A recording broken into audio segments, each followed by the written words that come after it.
My name is Dieter Grimm. I was the third rector of the Wissenschaftskolleg, and I continue to be a permanent fellow here. My discipline is law, to be more precise, constitutional law, German constitutional law, comparative constitutional law, but with a strong interest in an interdisciplinary approach, mainly history on the one hand and political science on the other hand. And I think that this finds an expression in the project which I'm working on currently. It deals with the role that the German constitution, post-war constitution, the basic law, and its application by the German Constitutional Court plays in the historiography of the Federal Republic. There are some 7 or 8 books that deal with the history of the Federal Republic from the beginnings to unification. And what I'm interested in is how is the Constitution and how is constitutional life perceived through the lens of these books. Let me explain. The Basic Law was adopted in 1949 without much interest in the population, without enthusiasm. People had different concerns. The war was only 4 years over. The country was destroyed, people were hungry. But over time that changed, and the Constitution took roots in the German society. It even became over time an object of veneration. West Germans more or less identified themselves with the Constitution. And the lucky development, more or less lucky development, that the Federal Republic had taken was to a certain extent ascribed to the quality of the Basic Law.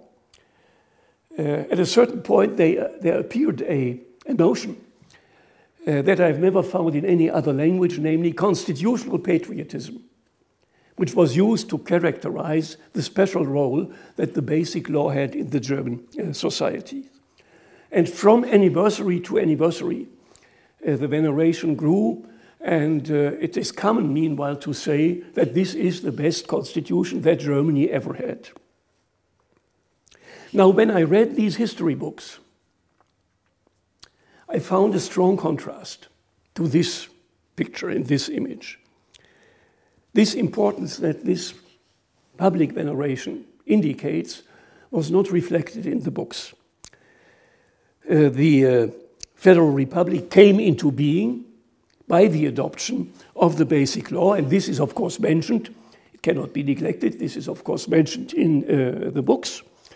And every book contains a brief summary of the content of the Basic Law, but already here I have to say very selective.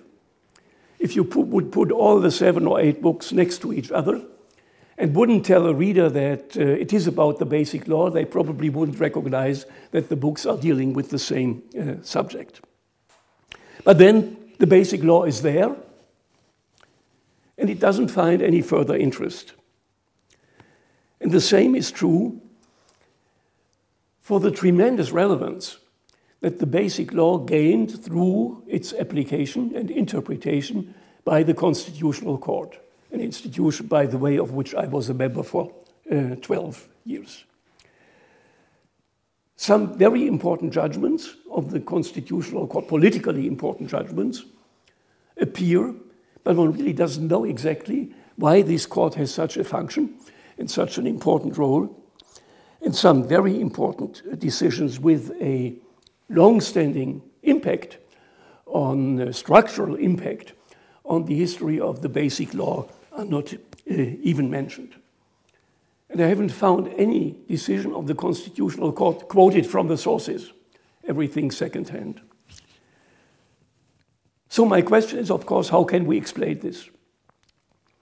And there are basically 2 possibilities. One is that myself and other legal scholars overestimate the importance of the German Constitution, or the historians miss an important element of the object which they want to describe and to analyze. So this is what I'm currently working on.